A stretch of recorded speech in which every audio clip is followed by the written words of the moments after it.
Hello friends, welcome to அபீஸ் hashtag. எல்லோரும் எப்படி இருக்கீங்க? நல்லா இருக்கீங்களா? இன்றைக்கி டாப்பியோக்கா யூஸ் பண்ணி ஒரு ரெசிபி பார்ப்போம். இதை மரவள்ளிக்கிழங்கு, மரச்சினிக்கிழங்கு, கப்பக்கிழங்கு இப்படியெல்லாம் சொல்லுவாங்க. நீங்கள் இதை எப்படி சொல்லுவீங்கன்னு எனக்கு கமெண்ட் பண்ணுங்கள். நான் இன்றைக்கி 2 கிழங்கு எடுத்துருக்கிறேன். ஸ்கின்னெல்லாம் ரிமூவ் பண்ணி நல்லா வாஷ் பண்ணி வச்சுருக்கிறேன். ஸோ இதை குட்டி குட்டி பீசஸாக கட் பண்ணிடுவோம். உங்களுக்கு இது என்ன ஷேப்பில் கட் பண்ணணுமோ நீங்கள் கட் பண்ணிக்கோங்க.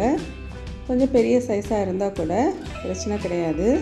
ஏன்னா நம்ம இதை இன்றைக்கி ப்ரெஷர் குக்கரில் தான் குக் பண்ண போகிறோம்.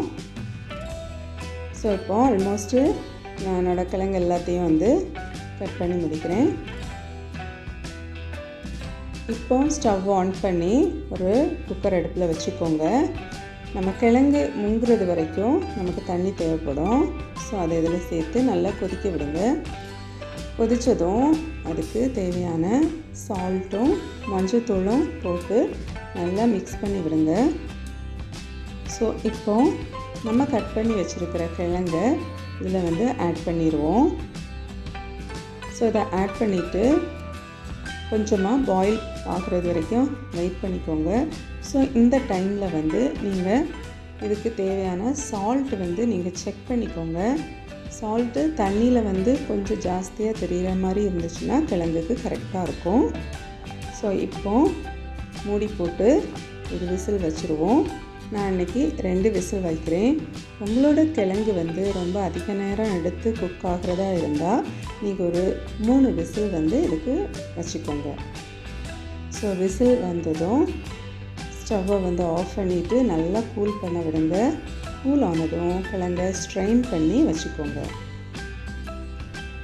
ஸோ இப்போ பேன் அடுப்பில் வச்சு நம்ம தாளிக்கிறதுக்கு தேவையான ஆயில் சேர்த்துக்குவோம். நான் இன்றைக்கி ஒரு 2 ஸ்பூன் ஆயில் சேர்த்துக்கிறேன்.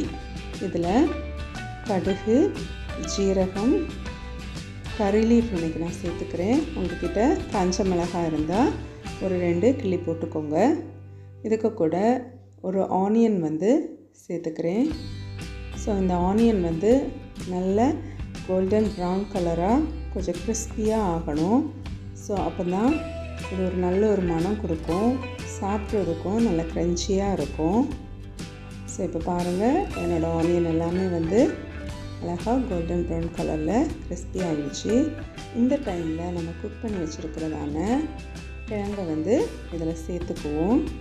சேர்த்துட்டு ஒரு மேஷர் இருந்துச்சுன்னா அதை வச்சு நல்லா இந்த கிழங்கை மேஷ் பண்ணணும். நம்மளோட ஓல்டன் டேஸில் ஒரு பெரிய பானையில் இந்த மாதிரி கிழங்கை வேக வச்சு ஒரு பெரிய மத்து போட்டு நல்லா அதை மசிச்சு எடுப்பாங்க. அது ஒரு பேஸ்ட்ரி மாதிரி அந்த கிழங்கு இருக்கும், ரொம்ப டேஸ்டியாக இருக்கும். ஸோ அந்த டைமில் மார்னிங் பிரேக்ஃபாஸ்ட்டே இதுதான் எடுப்பாங்க. ஹெவியாக ஒர்க் பண்ணுறவங்க எல்லாம் இதை தான் மஸ்ட்டாக பிரேக்ஃபாஸ்ட்டாக எடுத்துகிட்டு போவாங்க. ஸோ இது நல்ல பசி தாங்கக்கூடிய ஒரு ரெசிபி. ஸோ இப்போ நான் இன்றைக்கி இதுக்கு கூட நான் இன்றைக்கி கோகோனட் கொஞ்சம் சேர்க்குறேன். இது ரொம்ப ஆப்ஷனல் தான்.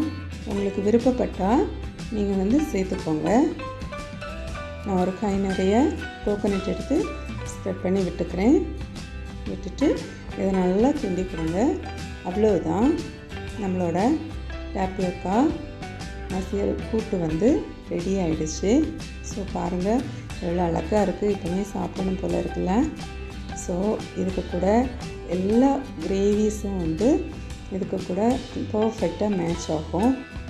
நான் இன்றைக்கி இதுக்கு கூட ஃபிஷ் கிரேவி சேர்த்துக்கிறேன்.